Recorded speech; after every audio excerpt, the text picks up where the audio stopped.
speed up. I'm Simon. I'm here wearing two hats, really. First, and for the majority of my presentation, I'm here in a Simwood capacity. I founded Simwood 20 years ago.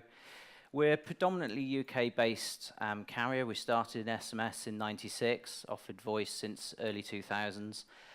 Our philosophy is one of authenticity, so we don't believe you can offer a service that you can't control, and you can't control what you can't manage. So we own everything that powers the service that we provide, from the IP network through TDM interconnects. I'm also here as a director of London Internet Exchange, and if I still have time at the end of the main talk, I've got a quick lightning talk on what Links is and some of what Links is doing that hopefully might be relevant and interesting to some of you. So, career convergence. I am normally a harbinger of doom, talking about fraud and other such miserable things. So I thought today I'd try and be a bit more inspirational and talk about some of the changes in the world of networking and how they might affect you guys, if not give opportunity to benefit you guys over coming years. So before we do that, quick question, show of hands. Who here has console access to a layer 3 switch or a router? Okay, so what, 10 of you? My contention is that if I ask that question in 3 to 5 years, the majority of you will be controlling network devices, not through the console, but through software. The reason? There's two freight trains coming down the line, and they're converging. One of them is a thing called merchant silicon. Quick show of hands, who knows what the hell I'm talking about with merchant silicon? 2 of you, okay. The other one is software-defined networking, which I'm not going to ask for a show of hands for because you've had it rammed down your throat for the last 5 years if you've been at the conferences I've been at. I want to approach that from a different angle, and it's highly significant from that angle. And my contention is that the way all these are coming together, the people in this room are the best place to drive in the years to come. So, what is merchant silicon? Anybody know who this guy is? No, he was mentioned earlier. Gordon Moore. In 1965, he came up with what's colloquially known as Moore's Law. We heard about it in Carl's presentation. He modified it in '75, and his observation was that the number of transistors you could get in a CPU was going to double every 2 years for the foreseeable future. And actually, it has.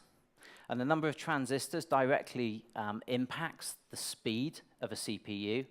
And people that know about it and understand these things reckon Moore's Law is going to be good for CPUs for the next 10 to 12 years at least. However, it doesn't translate into networking. As Carl said, with networks, it's fundamentally broken. Whilst over 12 years, CPUs have increased 64-fold in price performance, network interfaces, as used in hosts, have made a 10-fold increase. If you look at the WAN edge, routers, layer 3 switches, it's even more dismal, a 4-fold increase in the last 12 years. Now, why is that? Well, one of the reasons is things called ASICs. So big brand network vendors, the Junipers, the Brocades, the Ciscos of this world, use ASICs. An ASIC is specific silicon for a specific purpose, running specific software.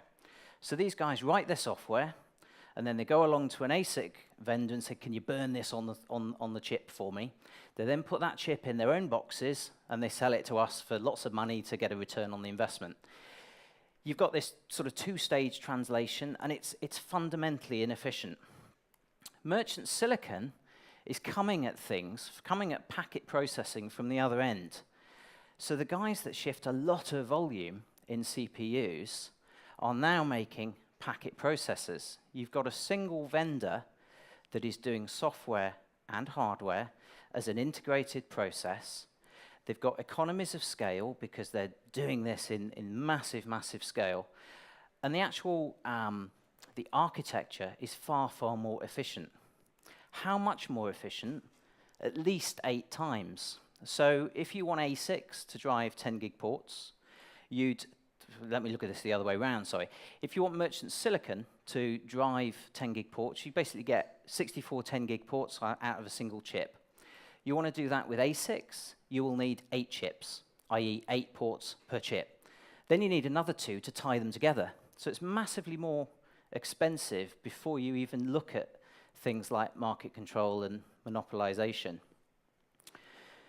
If we look at network gear and how you might typically buy it, in the past is how we used to buy it. So you went to a single vendor, you bought a single box running their ASIC with their network operating system. It was all from a single vendor. The world we're in today is the bottom 2 boxes. So you have the Intels and the Broadcoms of this world making general purpose packet processors, and you can specify them in what are known as white boxes, which look like switches, look like routers, but just like servers in the early 90s, the supermicros of this world are churning them out as commoditized items. So you buy a box that looks like a switch, you specify which particular chipset you want in it, and then you install your own network operating system on top of that. And as you might expect, the open source community is already well on this. There's various distributions of software that will drive this silicon, Cumulus Linux being one of the main ones. So this starts to look much more like servers, much more like everything that we're used to. If you're not comfortable with the sort of balls deep approach of buying a white box and installing your own operating system on it, there's other vendors in between, like Arista. So they benefit from merchant silicon, they use merchant silicon, but in a vendor control kind of way. So it's their chassis, it's their network operating system on it, and it's a bit more of a comfortable experience. But the choice is yours. Previously, the choice wasn't yours. And coming back to Moore's law, this is a slide I blatantly robbed directly from Arista. This tracks the performance of one of their products over recent years. And you can see Moore's law actually now holds in a merchant silicon way. So they've used 3 years rather than 2 years, but over 3 years, price performance has basically tripled and looks like continuing to do so. So what are the benefits of this? Well, hopefully, it's pretty obvious, the massive price performance kick. How massive? Well, it actually goes beyond Moore's law because there's a degree of catch-up going on. If I look at the Simwood network, we're now in the 3rd generation of our IP network, or coming into the 3rd generation of our network, rather, and the 3rd one being based on merchant silicon. And we're basically, for the same spend as we made in 2010, we're seeing a 50-fold increase in performance. It's amazing. But of course, the bigger benefit is you've now got Linux on your network. So you start thinking of sorry, come back to that. You've got the same old compromises with merchant silicon as you had in the ASIC world, namely packet processors of any description aren't magic. So in the old world, you had layer 3 switches, which could also serve as routers in speaking BGP and actually routing packets. And then you had routers that could also be switches, but also spoke BGP and routed packets. And the fundamental difference between the two, whilst very blurred in the middle, was that switches tended to have very few routes, but lots of ports. Routers tended to be able to carry a full internet table, but had very few ports, much lower port density. That compromise hasn't totally gone away with merchant silicon. But because these things are commoditized now, different chipsets have different strengths and weaknesses. So you want a chip that can hold the full internet routing table, you can now get one. You want something at the other end of the spectrum, you can get it. You want some particular protocol handled in hardware, you can now get it. And coming back to the full table, I frequently have the conversation with other network engineers, you don't need to hold the full table. Of course they do. Their network is different to every other network on the planet. But I would argue you don't. And I'll come back to why shortly. So what are we doing? Our network historically, 2nd generation network, ran on Brocade routers, Brocade switches. All of that has been ripped out, and we're converging on a collapsed stack based on Arista, controlled in software. What are we getting? We're getting this massive price performance kick that I mentioned. Collapsing the stack is giving us reduced latency, hardware-specific benefits of deeper buffers, simplified stack giving us improved security, enhanced by the fact we can control it in software. But fundamentally, we're getting Linux operating our network, the same as Linux operates our hosts. That's what it used to look like. So you'd have a core and then various levels of aggregation and lots of opportunity for contention and oversubscription in between, lots of things that can break, and lots of expense. That's what it now looks like. So each rack or each POP, depending on scale, fundamentally has a pair of devices to which every host is connected. And the way network architecture has evolved, which is probably another talk in itself, means that you don't need to aggregate these, you just connect them all together. Much, much simpler. But what about this whole Linux in your network and the orchestration side of this? Because that is equally significant. I don't mean OpenFlow. OpenFlow's there. If you're building a new network from scratch and you fancy doing it, use OpenFlow. It looks perfectly cool to me, but I've yet to speak to a network engineer that is sufficiently confident to scrap what he's done for the last 20 years and re-architect it in that kind of way. Similarly, talk to sort of old network engineers, and they're really into network automation because they deploy CLI commands via Ansible. Nothing wrong with Ansible, it's great. Nothing wrong with CLI commands, that's the tool you've got. But I would argue it's not network automation. You know, presently many of them are just cut and pasting commands from a text editor directly into the CLI, possibly changing a few fields along the way. And these are big, big networks. You don't need any of that, because you've got Linux running your network. So you want to put microservices on your switches. You want to use XMPP for your switches and your routers to talk to each other and report status back. You want to put a bash script or a Python script. You want to write your own binary. You even want to run a container on your switch or your router. You can now do so because you've got Linux on your network. And there's a point I want to clarify, because at this stage people say, but you've been able to route packets in Linux for donkey's years. You've got products like Viata or now Vios, which we're familiar with for many, many years ago. And the really important point I want to make is all of those are handling packets in CPU. That is in software, in other words. That is very different to handling packets in a dedicated hardware packet processor and using the software in the CPU to orchestrate it. Now, this got me thinking that, so okay, you've got a real-time flow of data controlled in software. That's very much like RTC. That's very much like what we're used to. And I think CTOs over the coming couple of years have got a bit of a challenge. Do you take your grumpy network engineer, and trust me, you think you guys are bad, you haven't met network engineers, unlearn the way they've done things for the last 20 years and teach them to code? Or do you take one of you guys, or somebody that's from the RTC world and used to doing things in real time and separating control and flow, and just teach them how networks are designed nowadays? I know which option I would and am choosing. So some real-world examples of where this gets really exciting, just beyond the price performance and beyond the ease of orchestration, is you can do funky stuff that you could never ever do before because you didn't have the software control of the network. So a couple of examples that are active projects at Simwood. Network protection. That's a page from our portal. I couldn't resist getting fraud in, basically. We analyze fraud from all our honeypots, report that to customers in real time through the portal. And historically, if there was a bad actor on the network, we were very limited in the options that we had to do something about it. We could block them at network level, but that would be a fairly nuclear thing, and it would affect downstream ISP customers. Now, all we have to do is identify a flow. Source, destination, ports. We can do that in software.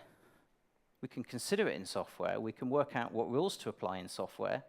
we can selectively deploy that across the network in software, but the packets are being dropped on the floor by hardware. We're not worried about the performance of handling that. Second example, I said I'd come back to it. Why you don't need the full internet table on your edge. Spotify asked this question a few years ago. They said, we're deploying all these POPs all over the world. Why do we have to spend loads of money on refrigerators? My word, not theirs. Why can't we just use a lightweight layer 3 switch? That's in the very early days preceding merchant silicon, when there was just a choice between a cheap switch and an expensive router. And as I mentioned earlier, the limit with a layer 3 switch was typically 30,000 routes in hardware, but you had loads of ports, and they were cheap. What they said is, well, hang on, we can hold the full internet routing table in software, and we can analyze where our packets are actually going in software. So why can't we just program in hardware the routes that we need based on the traffic that we're seeing at that time? Now, you don't have to worry about losing traffic, because the traffic that isn't handled by the routes in hardware is just going to go to a default route. It's just going to go to their transit provider. So the question they ask themselves is, well, how much would that be? And with varying levels of programming, they achieved various levels of handoff to their peers.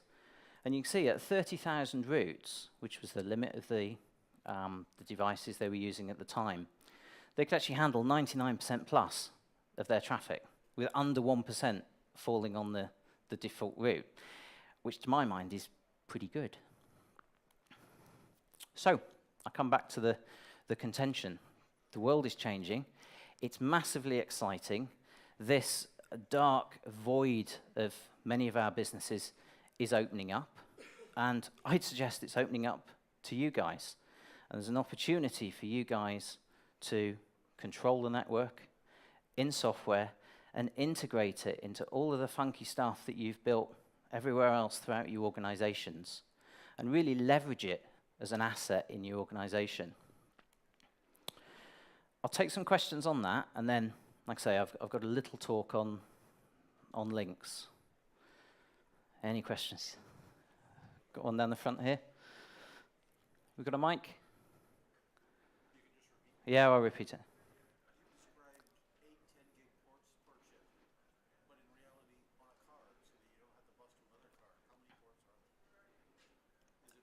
Depends. Yeah, it depends. If you want more info on that, if you, the chief architect, oh, sorry. Yeah, forgot. The first observation was it was an awesome presentation. But the question was, if it's 8 chips per card, how many, sorry, 8 ports per chip, how many chips per card? And the answer was, it depends. But if you want more information on that, the chief architect of Arista did an hour slot on how packet processing is different to CPU and how these things are built. It's on YouTube. I think it was at Nanog, so that's well worth a look. Other questions? Raise them up high. No. No other questions? Big round of applause for Simon. What?